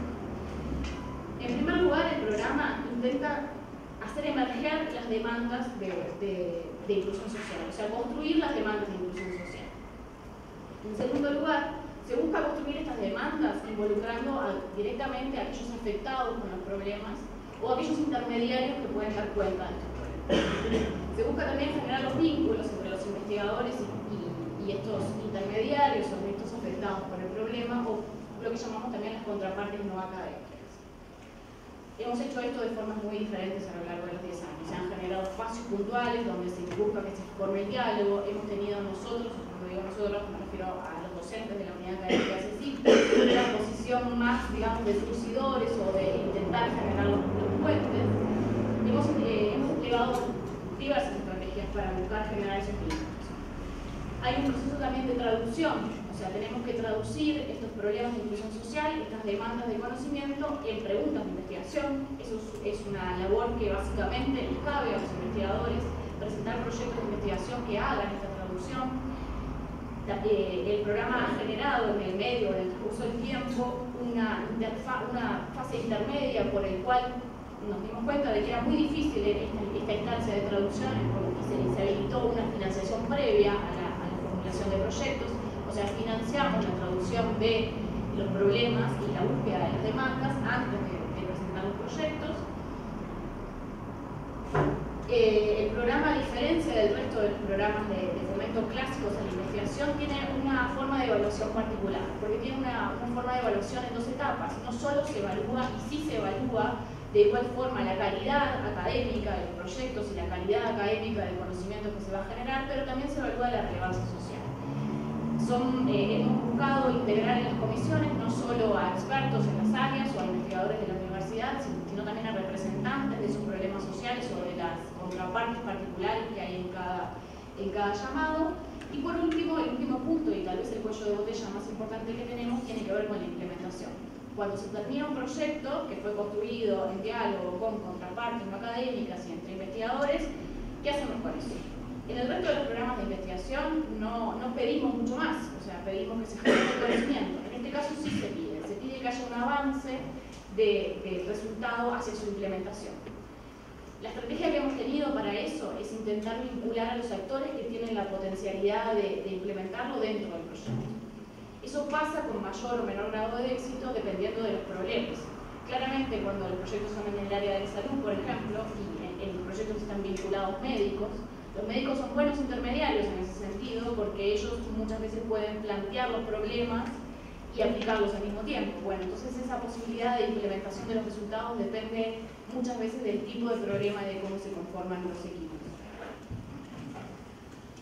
En el último año, en el año 2008, y esto tiene mucho que ver con varias de las cosas que se mencionaban en la presentación anterior, buscamos una alianza con una política social particular. Una política social que tiene mucho que ver en nuestro país para la ampliación del estado de bienestar, que es el Sistema Nacional Integrado de Cuidados. La mayoría de ustedes lo deben conocer, pero el Sistema Nacional de Cuidados es una política social bastante innovadora en el contexto latinoamericano. Es una política social que intenta combinar objetivos de protección social con objetivos de igualdad de género, mejoras en la autonomía de ciertas poblaciones dependientes y mejoras en la salud. El Sistema Nacional de Cuidados atiende a 3 poblaciones que en nuestra base demográfica son fundamentales y son poblaciones que podríamos considerar poblaciones vulnerables. Son niños de 0 a 3 años, adultos mayores y discapacitados. Entre los objetivos del sistema también está la igualdad de género, también está buscar redistribuir o buscar reformular la división sexual del trabajo para redistribuir las cargas de trabajo remunerado que en nuestras sociedades le pertenecen o son asumidas mayormente por las mujeres. Intenta generar esta redistribución a partir de hacer cargo al mercado, al Estado y a las familias y al interior de las familias también. Está intentando tener también un impacto en la profesionalización del trabajo de cuidados, en la profesionalización del trabajo de los cuidadores y las cuidadoras. Así que, como ven, es una política bastante integral en términos de afectar el bienestar de nuestra sociedad. La alianza con esta política social o todo el trabajo que hicimos para hacer emerger demandas de la política, para llevarlas a la agenda de investigación, se hizo posible o la pudimos hacer, digamos, porque dentro del Sistema Nacional de Cuidados encontramos un equipo técnico, un equipo que formaba parte de la política social con una preocupación directa en la generación de conocimiento. Un equipo técnico que reconocía que la generación de evidencia era necesaria para la política pública y con capacidad también para hacerlo. Desarrollamos una metodología en 3 fases, una metodología que básicamente en la primera fase lo que intentó hacer fue una construcción de las demandas de conocimiento en diálogo directo con los técnicos del Sistema Nacional de Cuidados. Esa primera fase dio como resultado una serie de temas prioritarios para la política y obviamente para las poblaciones que atienden esa política. Esa demanda de conocimiento fue llevada a una instancia de diálogo con la otra parte, con las capacidades o con la oferta de conocimiento, con los investigadores de la universidad, porque ya hemos tenido ejemplos de tener demandas de conocimiento y no tener contrapartes que nos puedan sustentar. Entonces, en ese diálogo entre demandas de conocimiento y oferta de conocimiento se establecieron una serie de líneas de investigación que fue con las cuales se abrió el programa. Hay una tercera fase que tiene que ver con dialogar también o con incorporar en el diálogo a las contrapartes del sistema, a las contrapartes sociales o productivas que hacen parte también del sistema de cuidado, ¿no? Diferentes empresas, diferentes organizaciones, etc. Para eso lo que hicimos fue aprovechar las instancias institucionales que ya tenía creadas el Sistema Nacional de Cuidados, que ya tiene incorporado como un diálogo con estas contrapartes, y más allá de eso tuvimos algunas reuniones puntuales con organizaciones de la sociedad civil dentro de la Comisión de Investigación. Bueno, en definitiva el programa está abierto, hubo una primera instancia de evaluación de preproyectos, ahora se están cerrando los proyectos finales. Esto es un ejemplo que intentamos de articulación entre un programa de promoción a la investigación y a la innovación en la universidad con una política social. No es el primero, la historia, como ya les dije, venimos hace 10 años trabajando con esto, pero este es tal vez el ejemplo más explícito de trabajo articulado con un equipo dentro de una política social. Entonces, ¿qué quería dejarles como volviendo, pensando los desafíos a futuro con esto? Quería volver a la pregunta que hice inicialmente, ¿no? ¿Puede la innovación para la inclusión social constituirse en políticas alternativas de innovación, producción y distribución cuando los objetivos son pensar el desarrollo, no solo en términos económicos, sino también en términos sociales? Bueno, lo primero y lo que está claro es que necesitamos para eso una articulación sistémica. Si el foco queremos que esté también en la producción y la distribución, necesitamos articular con los actores de la sociedad que son capaces de viabilizar esto. La universidad sola o la universidad con estas alianzas puede avanzar en eso, pero no puede completar, digamos, cierta parte de este proceso. Por otro lado, la idea de pensar la distribución o pensar el acceso no debería ser, como básicamente se piensa en general, el extremo de una cadena. No deberíamos de pensar en un proyecto de investigación y después pensar cómo hacemos para llevarlo, para que las poblaciones que lo necesitan accedan a él. Esa pregunta, como decía Rollo ya hace años en difusión de la innovación, debería estar desde el principio. Deberíamos de hacernos la pregunta de investigación pensando ya cómo vamos a hacerla accesible, cómo vamos a hacer accesible ese conocimiento que estamos generando. Entonces, esos son dos desafíos que teníamos aún para incorporar y que quería dejarles en esas dimensiones. Y lo otro es el desafío de si esto efectivamente puede ser una alternativa, ¿no? Acá hay una cosa que es importante. Esto, cuando empecé planteando el esquema normativo. Estos esquemas normativos, necesitan evidencia. Nosotros necesitamos poder rellenar, ponerle carne a estos esquemas normativos de cuáles son efectivamente las interacciones posibles o deseables, cuáles son los efectos de las interacciones en las políticas de innovación y en las políticas sociales. Necesitamos generar más conocimiento sobre eso. Y después la otra pregunta, o el desafío tal vez más grande, es si este ejemplo, esta metodología, esta filosofía de trabajo puede tener un correlato a nivel nacional. ¿Será que podemos pensar en darle un rol más proactivo a las políticas sociales a través de estos ejemplos? ¿Será que podemos pensar en articular a nivel nacional demandas de políticas sociales que proactivamente demanden conocimiento y podamos reservarle un espacio en parte de las agendas de ciencia y tecnología, en parte de las políticas de ciencia y tecnología para intentar sustentar eso?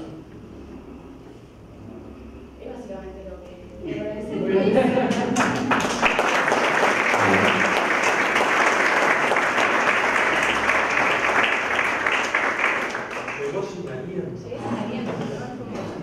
Además se tiene que ir. Sí, por eso estaba en 5 minutos se tiene que ir.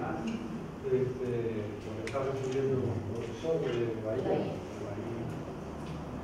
Bueno, ¿alguna pregunta, comentario?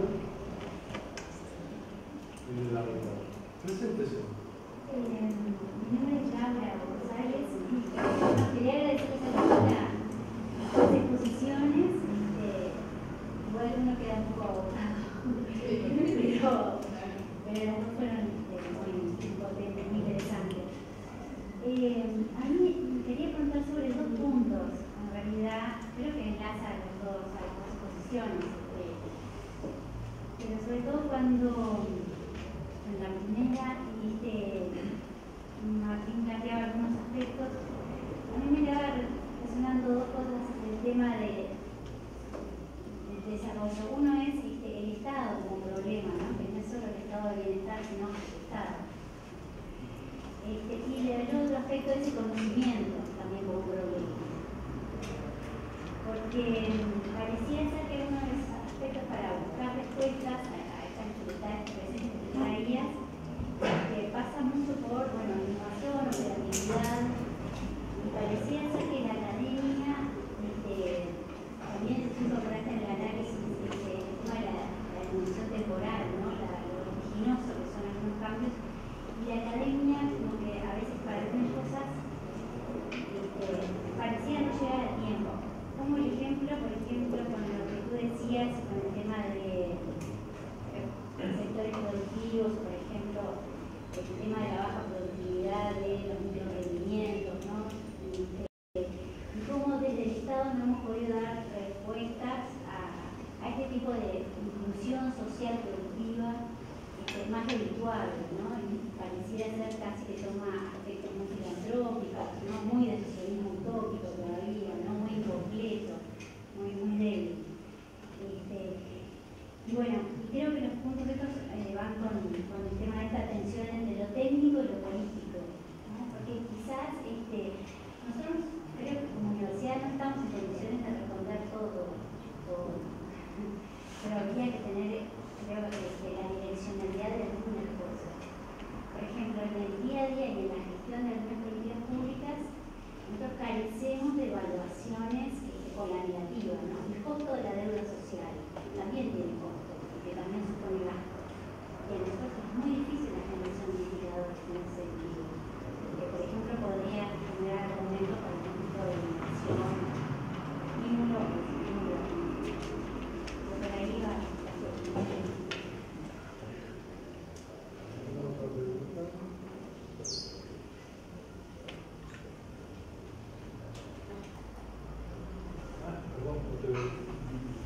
Una pregunta para Cecilia de ignorancia de las funciones específicas del CTI, pero teniendo un poco en cuenta comentarios, digamos, en comparativa con lo que puede ser la demanda del CTI para el sector productivo. Parecía que hay algún correlato con la falta de demanda también desde el punto de vista de políticas sociales respecto a insumos del CTI. O sea, la capacidad de absorción de los aportes del CTI en los sistemas productivos del sur global, digamos, parecía cerrado.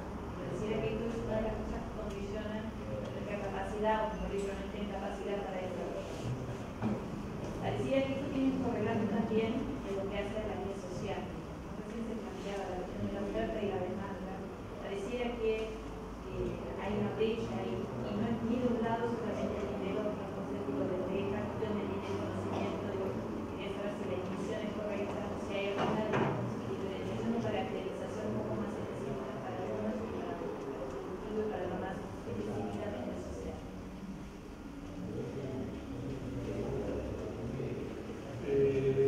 Debemos contestar estas dos y después Verónica y Javier. No se junta mucho. Sí, no estoy segura si entendí la pregunta. Creo que la segunda sí, la primera seguro que no la entendí bien, pero ahora déjame avanzar un poquito. Claro que lo difuso de las demandas es lo difuso de las demandas tanto para lo productivo como para lo social. O sea, pero imagínate que si en el sector productivo muchas veces tal vez tenemos agentes más claros que pueden plantear las demandas.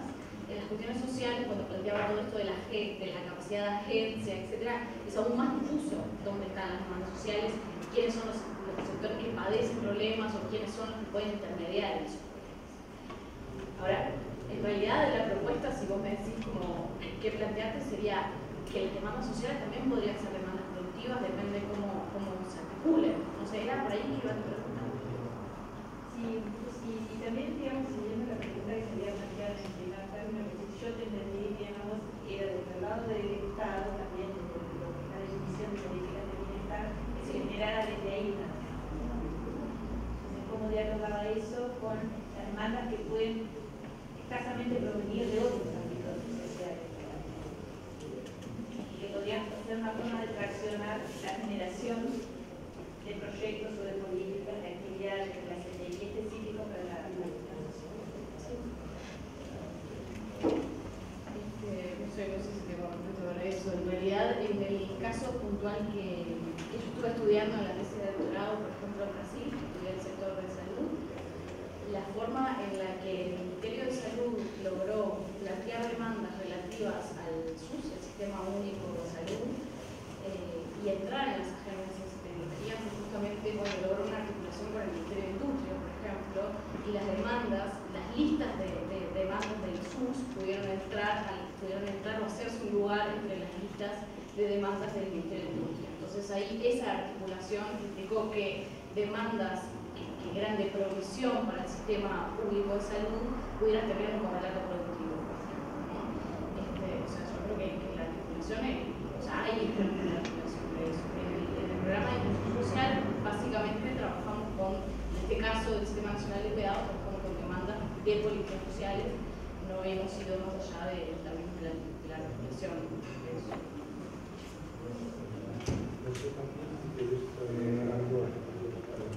No, respecto del tema del Estado como problema en general, yo pienso como en el Estado en el sentido más beberiano de aparato del Estado, ¿verdad? Que yo creo que está pasando por una interpelación muy fuerte desde el punto de vista, digamos, del tipo de conocimiento que hay que producir para tener un Estado suficiente y idóneo hoy día. Que es uno, ¿no? El otro es el Estado como un espacio de conflicto de intereses, es decir, como un tren en el cual se da una pugna distributiva no solo por el gasto público, sino por las políticas que determinan el posicionamiento de actores.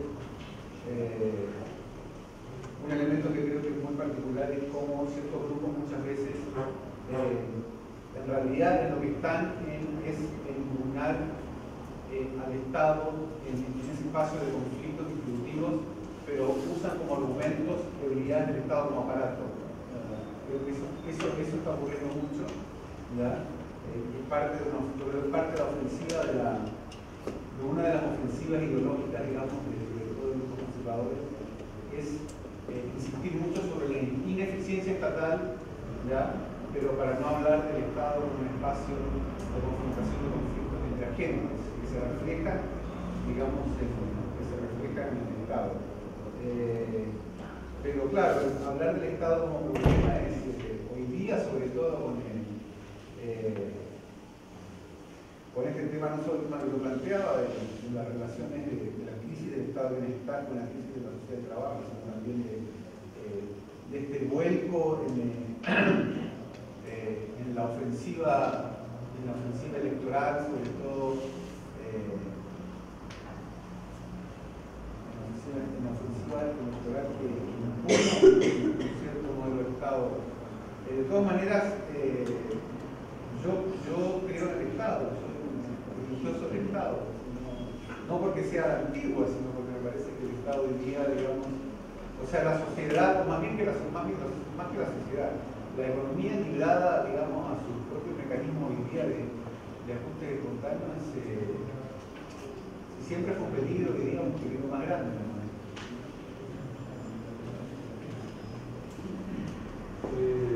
Verónica y Javier.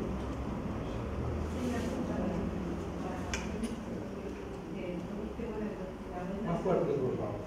Una pregunta para Martín, que era esa idea de que la renta ciudadana no va a ser sustituto del Estado de bienestar, o puede ser una junta de la misa. Es un Estado de bienestar que debilitado y muchos países desarrollados. Pero cuando uno lo piensa desde América Latina, en un contexto de Estado de bienestar que ni siquiera llegaron a desarrollarse, esa discusión, ¿cómo empezamos a poner esa discusión antes de... Está bueno. ¿No? ¿Mayra? En realidad, creo que va a alinear con lo que decía la compañera en relación a la presentación que hizo Cecilia. ¿Cómo considerar, por lo menos, el modelo de política pública y cómo integrar la generación de conocimiento en la forma que se desarrolla la política pública? Pensando, ¿no?, en el modelo de tacho basura, donde muchas veces las soluciones ya están, en realidad es encontrar cuál es la solución que ya existe en relación a un problema nuevo. También pensar cómo en realidad las soluciones vienen antes de los problemas muchas veces de los desarrollos de la política, porque vienen de aspectos internacionales, vienen de fondos de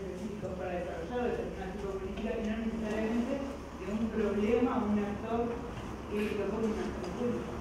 Pensamos en los problemas de las políticas sociales que se han desarrollado en estos años, no necesariamente es una la lógica. Entonces, ¿cómo integrar esta generación de conocimiento como una necesidad, o por lo menos como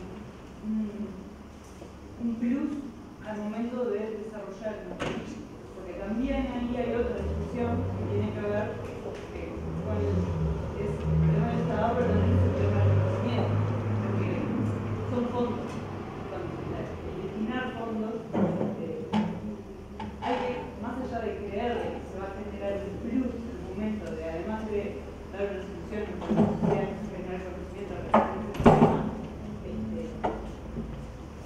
además de eso se supone esas preguntas al inicio, si traemos cuestiones de acceso, si traemos cuestiones de discusión al armado mismo, a la idea primera, tal vez ahí podemos generar un cambio mayor. La tarea que hemos tenido es buscar vincular a las propias contrapartes, las propias partes, sea de la política o de los sectores sociales, en el proceso mismo de investigación. O sea, la idea de coproducir juntos conocimientos sería el lugar ideal a donde se podría atender. No te voy a decir que eso funciona en todos los casos, pero me parece que en la receta hay dos cosas que son fundamentales, y que haya capacidades en la política pública para reconocer esos problemas, reconocer la necesidad de destinación de conocimiento, y que del otro lado también haya una forma distinta de plantearse el problema de investigación, que no son los problemas clásicos, la forma clásica en la que pensamos un proyecto de investigación. Muy bien. Responde a Verónica. Bien, sí, en América Latina la idea de una renta transferida, digamos, no universal, pero una renta transferida directamente surge sobre todo por los programas, no sé, que tienen su auge a partir del pionero programa en México, que fue el primero Progreso y Sociedad en adelante, que después retoma, no sé, Familias en Acción en Colombia, Desarrollo Humano en Ecuador, Bolsa Económica en Brasil, etc. Yo creo que lo que ha habido es, en primer lugar, digamos, fueron ciertos programas de transferencia frente a situaciones de crisis.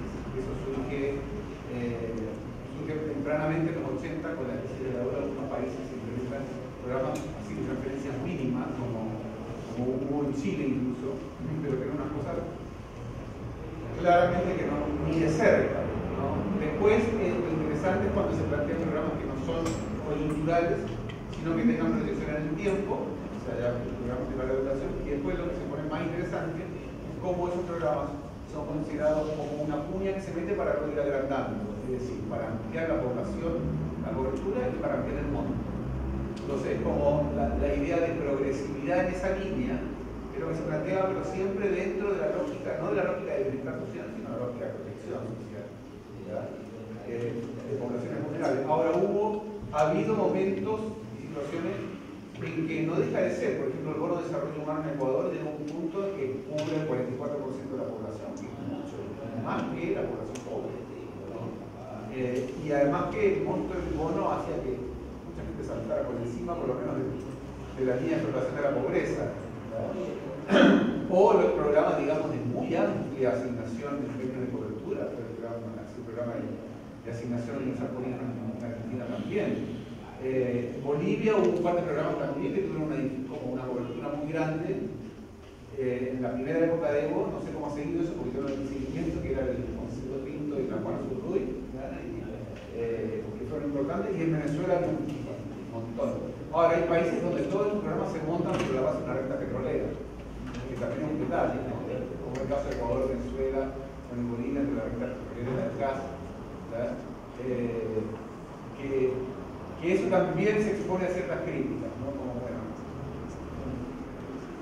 esto gracias a alimentar, ¿no es cierto?, un modelo de desarrollo centrado, digamos, en ciertos recursos estratégicos y un poco valor agregado. Pero el hecho es que yo no sé cómo ha seguido esa discusión. En el caso de Brasil también fue muy importante. El gobierno de Lula, cuando se pasó de la bolsa escuela a la bolsa familia, era siempre con la idea de articular, ¿cierto?, una cosa más sistémica, como fue también en México cuando se pegaron el salto del programa Solidaridad a una política nacional de desarrollo social. O pero ha habido como intentos de darle a esto que parte primero como una referencia condicionada a grupos especialmente vulnerables, algún carácter de política social, estructural, más consolidada. Entonces, me parece que el valor que tiene también es ese, sí, tiene ese valor de meter una cuña, ¿no? Desde la cual poder construir algo más grande. El destino que eso pueda tener, ¿no es cierto? Y sobre todo con los cambios hoy día en las preferencias electorales y no sé qué hace Bolsonaro con un programa como Bolsa Familia o qué hizo, no sé, Uribe con Familia en Acción, ¿ya? Pero el sentido es, yo creo que el sentido un poco es partir desde algo que es coyuntural y que es como un poco con lógica de apagar incendios, a convertirlo en algo más perdurable y luego en algo ampliable y luego con una vocación más integrada, como fue el caso de Chile, pasar el programa Chile Cuenta, Chile Solidario. Y quizá ese es el valor, y ahí es donde se puede dar una pelea, o todavía dar una pelea.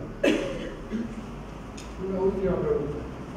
Sí, yo tenía dos comentarios. El primero, por lo que se planteaba el tema de la ineficiencia del Estado, antes se citaba a autores, me parece que es interesante rescatarlos, como Chan, por ejemplo, ayer lo pidió el rector mismo, y bueno, hay otros autores como Mazzucato, por ejemplo, autora, que plantean que, bueno, que lo que a nivel por lo menos de lo que son las empresas públicas y demás, es interesante el análisis de las principales empresas del mundo, por lo menos no sé si dentro de las 2000, hay una cantidad muy importante de empresas públicas y bueno, todas ellas compiten en unas condiciones como muy equiparables y cualquier problema que se pueda asignar al Estado de esa manera es igualmente asignable a cualquier sociedad anónima de un corte importante. Entonces, bueno, digamos, dejar sobre la mesa algún elemento respecto a eso. Y luego, justamente siguiendo con lo de la ineficiencia y entrando en el tema de la renta básica, que se discutía, me parece lo más interesante, bueno, comentar primero que en la Universidad de la República hay una red temática sobre renta básica desde el año pasado, que está entre los servicios, la Facultad de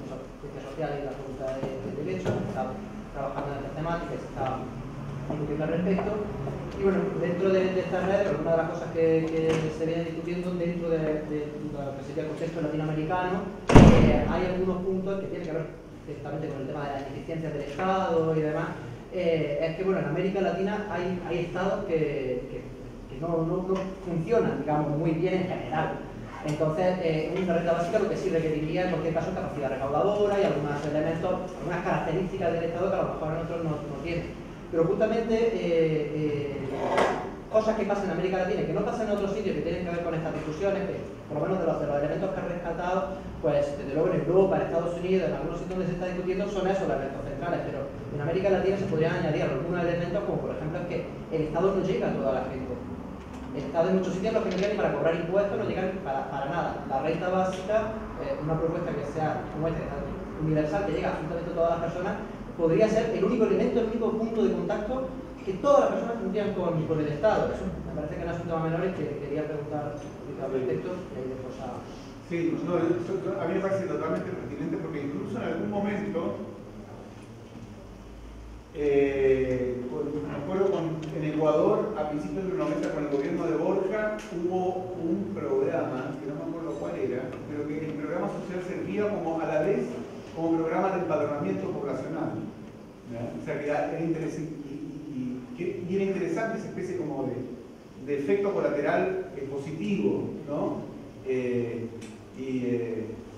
Creo que eso es, a mí no se me había ocurrido, pero que es un elemento muy interesante, ¿no? Hasta dónde una renta, precisamente por su carácter universal, ¿cierto?, permite levantar un mapeo de población en países donde el Estado no tiene ni siquiera esa información. En Venezuela también ocurrió con un programa era un programa nutricional, no en la época de Chávez, sino antes también, a principios de los 90, y que permitió, permitió un mapeo de gente que no estaba, pero esa articulación entre un programa social y una lógica más como de información territorial. O sea, entiendo con un comentario, pero no una pregunta. Bueno, podemos dar por cerrada esta sesión. Un solo comentario que ya Cuando hacíamos el programa, la palabra tensiones no solo aludía a lo que uno podría decir del conflicto social, sino tensiones también disciplinarias. Entonces, si ustedes miran el programa van a ver que hay cierto intento, no siempre logrado, de confrontar áreas del saber. Aquí está el tema, como decía Cecilia, se discute estado de bienestar, pero no se discute innovación. Esta mañana decíamos se discute género, pero no se discute estructura productiva. Y podríamos seguir juntando un montón de realidades que tenemos conocimientos un poco especializados, pero que no siempre se cruzan. Creo que ha sido objetivo de estas jornadas intentar provocar deliberadamente esas tensiones, aún sabiendo que no podemos tomar ninguna resolución ahora.